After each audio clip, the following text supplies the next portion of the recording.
Hitting ISOs. Our hitting ISOs is something that we've put together the last few years, and we feel like it actually helps simplify the swing for our baseball players. And we have 7 different ISOs that we're going to teach, 7 different ISOs that we actually go through as a team. The first ISO is the mental side to hitting, which is very controllable.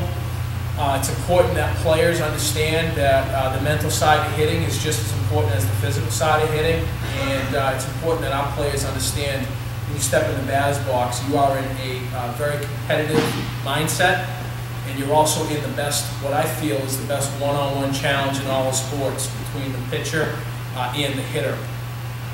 We as hitters, we want to take the approach where we are better than that pitcher, and that pitcher is not going to get us out. It's important that we have the approach of having a quality at bat. To us, a quality at bat is getting a good pitch to hit, putting a good swing on it, and after that, there's really nothing else that you can control. So we try to control the controllables, and the first thing that we're doing is we're trying to control our mental side of our approach when we step in the batter's box. So ISO 1, the mental side, is really done prior to the at-bat. It's done in practice, it's done at home. Thinking about your at-bats, it's done in BP before a game, and it's important that our hitters understand they need to step in with the correct mindset before they go ahead and do battle with the pitcher. Hitting ISO 2, we call, is loose in rhythm. We feel like as hitters it's important to step in the batter's box and have a loose, relaxed body prior to the pitcher getting set to pitch. It's important that as we get in the batter's box that we're loose and relaxed. We don't want to get up there tight waiting for the pitcher. Good pitchers are going to hold the ball, and actually that tightness that the batter builds up is going to affect their swing. So we do a couple things in loose and relaxed. The first is elephant trunk, where we're just rocking back and forth with the bat. We're also rocking back and forth with our lower half. And then as we get that bat up to the hitting position, we do a couple other things. We play the piano, or we're loose and relaxed with our elbows. It's important that batters understand that they need to be loose, but they also need to develop a rhythm. There's got to be some sort of comfort level as the batters get loose and relaxed. Prior to that, as they get into the batter's box, part of the mental side and then getting into the second ISO, the loose and relaxed ISO, is actually stepping in with their back foot. Okay, what we like to do is we like to step in with our back foot, toe pointed in. That mindset of this batter's box is mine. Okay, you got to make the batter's box work for you. Kicking the dirt around, making sure you're comfortable in the batter's box, developing that mindset that this batter's box is mine. The next thing we do once we turn that toe in is we get our top wrist pointed at the pitcher. You're going to see a lot of kids want to do this here with their wrist. We want to pointed at the pitcher. When you point it at the pitcher, it's going to help you on the contact point. Some things you'll hear coaches say is line up your knocking knuckles, which is basically the same thing. We just like to simplify it and talk about the top wrist. So as I step in, my back toe is pointed in, my top wrist is pointed at the pitcher, and what we do is we take a focal point, we find a point on the bat, and we take a focal point where we narrow our vision. We take 2 eyes, find one spot on the bat. We take a deep breath with shoulders and cheeks. We go in with the shoulders, out through the cheeks. That releases a lot of tension that hitters carry with them in their back, their shoulders, and their arms. So, back toe pointed in, grip, top wrist rather, pointed at the pitcher. We take a focal point on the bat, we take a deep breath, and we have a positive swing thought. It's got to be something positive before you step in the batter's box. So once we go through that, the deep breath, the focal point, our next movement is our front foot. And our front foot, that toe needs to be pointed in as well. We don't want that front toe opened up. So my toes are all set, my grip's all set, I'm nice and loose, I've developed a rhythm.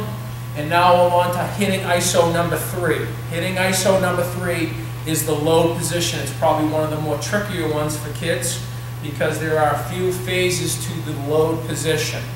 So I'm loose, I'm relaxed. As I load, my front foot gets into what we call a reach step, okay, or a trigger.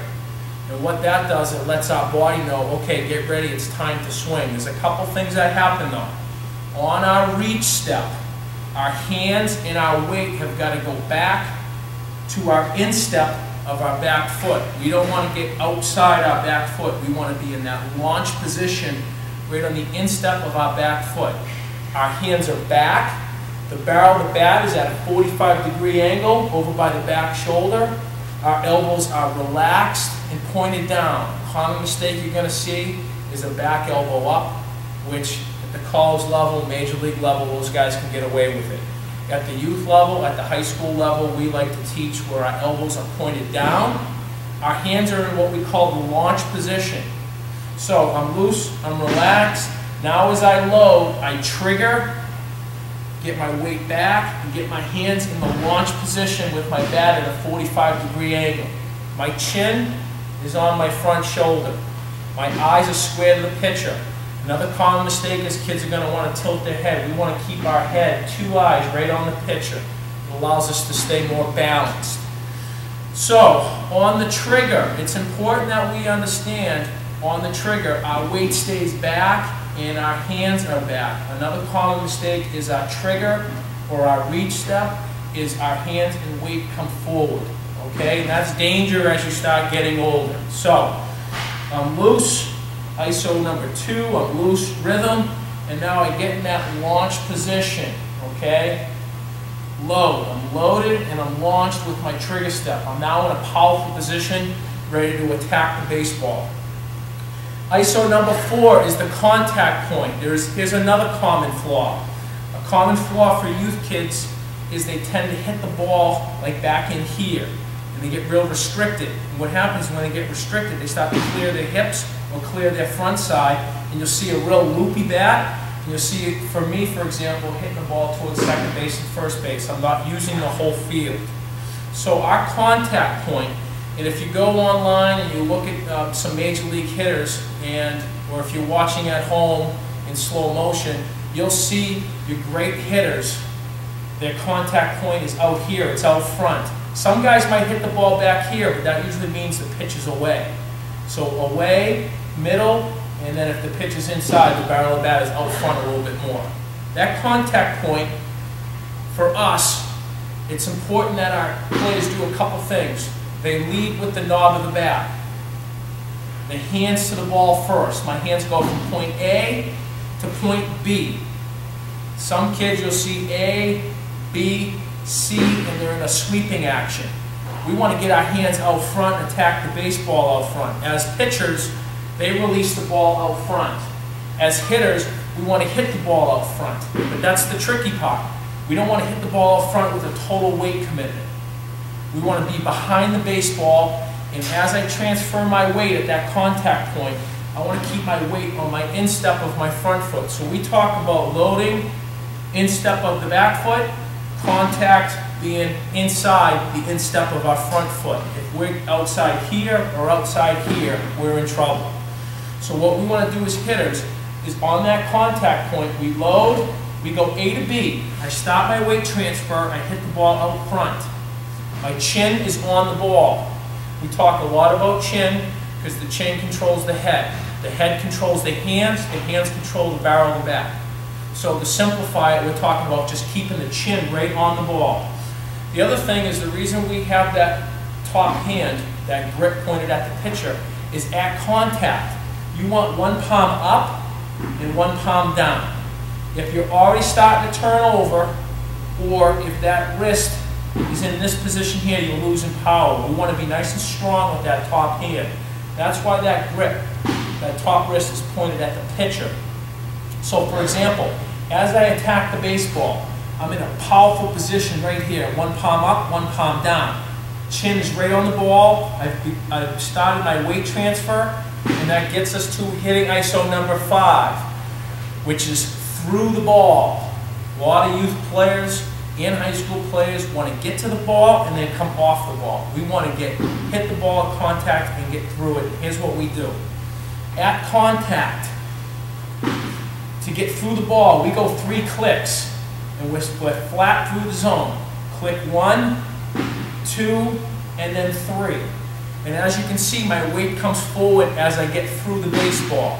So I'm here, 1 click, I go forward, 2 clicks forward, 3 clicks forward.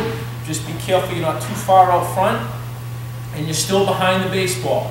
After the 3rd click, what we do is we point the barrel of the bat, or the end of the bat, right to the infield. Now we're through. If you notice, my back foot is almost off the ground. I'm on my toe. My weight now is on that front instep. Once again, you've got to be very careful that you're not selling out and you're way out front. So I'm here, 3 clicks, 1, 2, 3, and now through. Okay, I'm through, I'm right here. I have now completed my weight shift and I've hit through the baseball. The last part is the finish, which is as important as any ISO that we do. Contact, through, 1, 2, 3. Hitting ISO now, number 6 is the finish. The finish, the head comes up to release the rest of the body. The barrel of the bat finishes above the top shoulder. My chin, my belly button, my back knee all point in the direction of where I hit the ball. If I hit the ball to left field, I finish facing left field. I do not want to hit the ball to left and come off and go to right. Then I'm going to be off balance or I'm going to come off the ball. The last part of the finish, I'm a big believer in releasing the top hand. Some people are, some people aren't. I'm a big believer in it because I think it allows you to finish on balance and it allows you to stay on the ball longer. For example, at contact, as I start to get through, if I hold on to the bat with 2 hands, it's going to take me off the ball, take my head off the ball, okay? And it's going to, I'm actually like muscling up on the bat to slow the bat down. It should be a free swing. I should be here, 3 clicks, through, and then it should be a finish on balance and nice and relaxed through the baseball. The finish is vital. The finish will give you information based on what you're doing throughout your swing.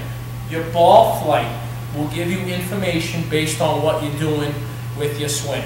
So when you're taking batting practice, or you're hitting into a tee, off a tee rather, or if you're hitting with soft toss or short toss into the net, the ball is going to give you information. If you hit the line drive right up the middle, and the ball's pitched middle, then you're on time, on target. If that ball is popping up, probably means you're doing something with your hands or your head. There's too many fault corrections to go through at this time, but I think it's important that you watch your ball flight. Your ball flight is going to allow you to see what you're doing right and what you're doing wrong. The last part, the finish, is just as important. You have to finish. Baseball is a game of exaggerations. There's not a lot of plays, there's not a lot of swings over the course of the game. It's important as players that we exaggerate our finish. You got to finish the play and then get on to the next play.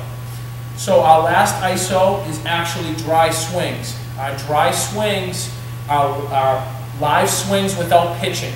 We go right through our routine. We step in, back foot, focal point, deep breath, positive swing thought, front toe in, top wrist pointed at the pitcher, and now in hitting ISO number 2. I get to the low, number 3, and then from there, 4, 5, and 6 is one continuous motion. Contact, through, and then finish. So we're actually taking dry swings. We're getting that mentality right before we actually step in the batting cage.